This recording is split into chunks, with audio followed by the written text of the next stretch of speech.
MS Excel 2016 के इस अध्याय में फाइल टैब के अंतर्गत आज आप सीखेंगे प्रिंट ऑप्शन का उपयोग करना। यदि आप एक्सेल में किसी डेटा का प्रिंट एक ही पेज पर निकालना चाहते हैं या आप किसी पर्टिकुलर पेज या सिलेक्टेड डेटा का प्रिंट निकालना चाहते हैं या फिर आप प्रिंट निकालते समय पेज का मार्जिन या ओरिएंटेशन बदलना चाहते हैं या फिर आप एक से अधिक कॉपीज प्रिंट के रूप में निकालना चाहते हैं, तो ये सभी काम आप कैसे करेंगे आइए इस वीडियो में देखते हैं। यदि आपको डेटा का प्रिंट निकालना हो तो उसके लिए फाइल में जाएं और प्रिंट ऑप्शन पर क्लिक करें। यहाँ से आप अपने डेटा को छोटा या बड़ा करके यानी जूम करके देख सकते हैं। यहाँ पर नीचे देखिए लिखा हुआ है 1 of 2। इसका मतलब ये है कि आपका जो डेटा है वो एक पेज पर नहीं आ रहा है। राइट साइड वाले एरो पर क्लिक करके आप देख सकते हैं कि कितना डेटा अगले पेज पर प्रिंट होकर आएगा। इसी तरह लेफ्ट साइड वाले एरो पर क्लिक करके आप पिछले पेज पर प्रिंट होने वाले डेटा को देख सकते हैं। राइट साइड में नीचे की तरफ मार्जिन का ऑप्शन है। इस पर क्लिक करके आप मार्जिन कम या ज्यादा कर सकते हैं या फिर आप कस्टम मार्जिन के ऑप्शन में जाकर भी मार्जिन सेट कर सकते हैं। यहाँ पर कुछ सेट मार्जिन्स हैं, जैसे नॉर्मल मार्जिन अगर आप चुनते हैं तो ये देखिए आपको यहाँ पर वो चेंजेस दिखाई देंगे। इसी तरह से नैरो मार्जिन चाहें तो वो ले सकते हैं, वाइड मार्जिन चाहें तो वो भी ले सकते हैं और यहाँ से कस्टम मार्जिन से आप अपने मन मुताबिक मार्जिन सेट कर सकते हैं। यदि आप चाहते हैं कि पूरी शीट का डेटा एक पेज पर फिट हो जाए तो उसके लिए fit sheet on one page option select करें। यदि आप चाहते हैं कि आपके डेटा में जितने भी कॉलम्स हैं वे एक पेज पर आ जाएं तो उसके लिए fit all columns on one page option को सिलेक्ट करें। और यदि आप चाहते हैं कि आपके डेटा में जितनी भी रोज हैं वो एक पेज पर आ जाएं तो उसके लिए fit all rows on one page option select करें। आप चाहें तो कस्टम स्केलिंग ऑप्शंस में जाकर पेज सेटअप कर सकते हैं। सबसे ऊपर है ओरिएंटेशन का ऑप्शन। इससे आप पेज का ओरिएंटेशन चेंज कर सकते हैं। इसमें दो ऑप्शन मिलते हैं, पोर्ट्रेट। अगर आप पोर्ट्रेट लेते हैं तो पेज वर्टिकल होगा और अगर आप लैंडस्केप चुनते हैं तो पेज हॉरिजॉन्टल होगा। इसके बाद नीचे एडजस्ट टू वाला जो ऑप्शन है उसमें जाकर आप किस साइज में डेटा प्रिंट करना चाहते हैं वो कम या ज्यादा कर सकते हैं। अब ये जैसे हमने इसको 105% कर दिया है, अब अगर हम ओके करेंगे तो ये देखिए ये जो हमारा डेटा है ये बड़े साइज में हो गया है और अब ये 4 पेजेस तक फैल गया है। अब अगर हमको इसको छोटा करना है तो हम इसे छोटा भी कर सकते हैं।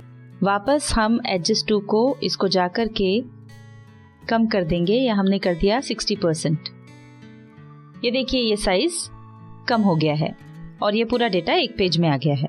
दूसरे जो ऑप्शन है इसमें फिट टू, इसमें जाकर आप अपने डेटा को कितना वाइड करना चाहते हैं यानी कितना चौड़ाई में कितना फैलाना चाहते हैं और लंबाई में कितना फैलाना चाहते हैं ये सेट कर सकते हैं। इसको समझने के लिए हमको ज्यादा डेटा चाहिए ताकि हम उसको फैला सकें।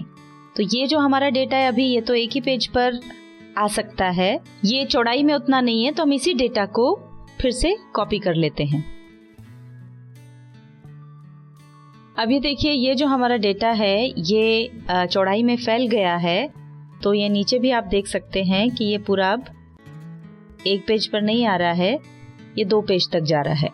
अब अगर हम इसको एक ही पेज पर फिट करना चाहते हैं तो fit to 1 page wide by 1 page tall अगर हम करते हैं तो ये देखिए पूरा डेटा एक ही पेज पर आ गया है। अब इस डेटा को अगर हमको फैलाना है तो वो हम लंबाई में फैलाना चाहते हैं या चौड़ाई में फैलाना चाहते हैं ये हम डिसाइड कर सकते हैं। फिट टू में मान लीजिए हम इसको चौड़ाई में फैलाना चाहते हैं तो वाइड में हमने कर दिया 2 पेजेस और टॉल में रहने दिया 1। अब अगर हम ओके करते हैं तो ये देखिए लंबाई में तो डेटा उतना ही है, एक ही पेज पर आ रहा है, पर चौड़ाई में ये फैल गया है और ये दूसरे पेज तक चला गया है। इसके बाद है पेपर साइज। पेपर साइज में जाकर आप पेपर का साइज सिलेक्ट कर सकते हैं। नॉर्मली ऑफिस में A4 साइज का पेपर यूज किया जाता है। तो इस तरह से आपको जो भी पेज सेटिंग करनी है वो पेज सेटिंग करने के बाद आप ओके पर क्लिक कर दें। तो जो भी सेटिंग आपने की होगी आपका पेज उसके हिसाब से सेट हो जाएगा। अब आप कितनी कॉपीज प्रिंट करना चाहते हैं वो in up and down arrows की सहायता से सिलेक्ट कर सकते हैं, या फिर आप वो संख्या यहाँ पर टाइप भी कर सकते हैं। यहाँ से आप जिस प्रिंटर द्वारा प्रिंट लेना चाहते हैं वो प्रिंटर सिलेक्ट कर सकते हैं। यदि आप यहाँ से प्रिंट एक्टिव शीट चुनते हैं तो जिस शीट पर आप काम कर रहे होंगे उसी शीट का डेटा प्रिंट होगा। यदि आप प्रिंट एंटायर वर्कबुक ऑप्शन चुनते हैं तो फाइल यानी वर्कबुक की सभी शीट्स में जो डेटा होगा वो प्रिंट हो जाएगा। और यदि आप प्रिंट सिलेक्शन ऑप्शन चुनते हैं तो जितना डेटा आपने सिलेक्ट किया होगा सिर्फ वो ही प्रिंट होगा।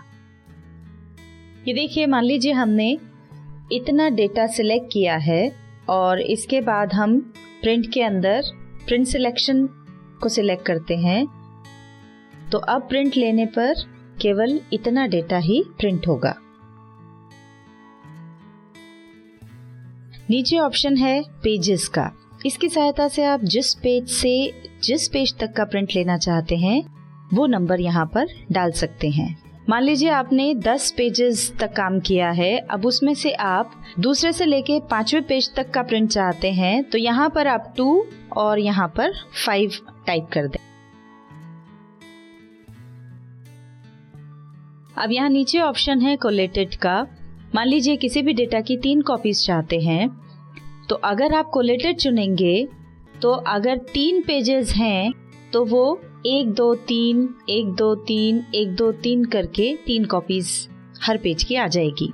पर अगर आप चाहते हैं कि पहले पेज की 3 कॉपीज पहले आ जाएं, फिर दूसरे पेज की 3 कॉपीज आ जाएं, फिर तीसरे पेज की 3 कॉपीज आ जाएं, तो उसके लिए अनकोलेटेड ऑप्शन चुनें।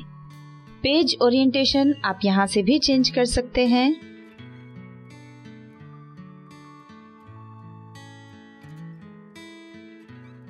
यहाँ से भी आप पेज का साइज सिलेक्ट कर सकते हैं। ये सब सेटिंग कर लेने के बाद ऊपर प्रिंट के बटन पर क्लिक करें। आपने जो ऑप्शन सिलेक्ट किए होंगे उनके अनुसार प्रिंट निकल आएगा।